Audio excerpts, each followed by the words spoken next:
Morning मित्रांनो, कसे आहात? मजेत ना? हो, असायला जाऊ. पहाटेची लवकर उठण्याची अमर्याद ताकद. पहाट सगळं शांत, स्थिर आणि प्रसन्न असतं, पण या शांततेच्या मागे लपलेली असते एक अमर्याद शक्ती. आपण सगळे दिवसात 100 गोष्टी करतो, पण स्वतःसाठी वेळ काढतो का? पहाट हीच ती वेळ असते जी तुमचं आयुष्य नव्याने घडवू शकते. हेल्थ एलरॉन नावाच्या एका यशस्वी व्यावसायिक अपघात झाला, संकट आणि आर्थिक मंदी सगळं त्याने पाहिलं. अब्जोपती असलेला माणूस कर्जात बुडाला, पण एक दिवस त्याला मित्राने सांगितलं, हे तू सकाळी लवकर उठ, बाकी सगळं आपाप होईल.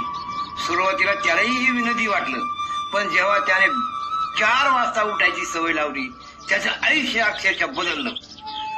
त्याने या बदलाचं रहस्य सांगितलं. सेवर म्हणजे त्यामधले जे SAVERS म्हणजे सेवर. सायलेन्स, त्यातला पहिला शब्द सायलेन्स. ध्यान, थोडा वेळ शांत बसा, स्वतःच्या आत डोकवा, मनातील गोंधळ मिटवून विश्वासी एकरूप व्हा. मन जेव्हा शांत होतं तेव्हा उत्तर स्वतः मिळतात. अफर्मेशन म्हणजे सकारात्मक स्वयंसूचना.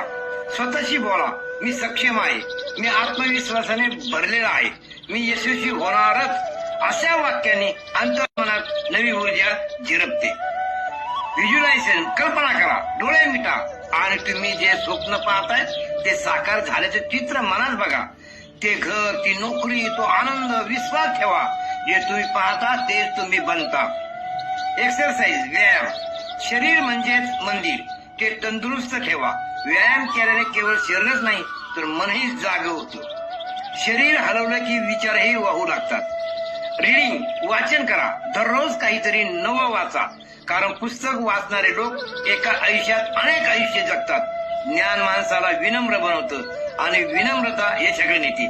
स्क्रिबलिंग म्हणजे लिहिणं. लिहा, आजचा दिवस कसा घालवायचा आहे, काय साध्य करायचं आहे. लिहिण्याने विचार स्पष्ट होतात, मन हलकं होतं आणि दिशा ठरते. या 6 सवयी म्हणजे फक्त क्रिया नाहीत, त्या आत्मजागृतीच्या पायऱ्या आहेत. त्या तुमच्याशी पुन्हा जोडतात, जो तुम्ही कधी होतात किंवा जो तुम्हाला व्हायचा आहे. म्हणूनच उद्याची वाट पाहू नका, पहाटेची जादू अनुभवण्यासाठी उठा आजच. कारण पहाट म्हणजे शक्ती आणि शक्ती म्हणजे तुम्ही स्वतः. Wake up early, rise for your dream.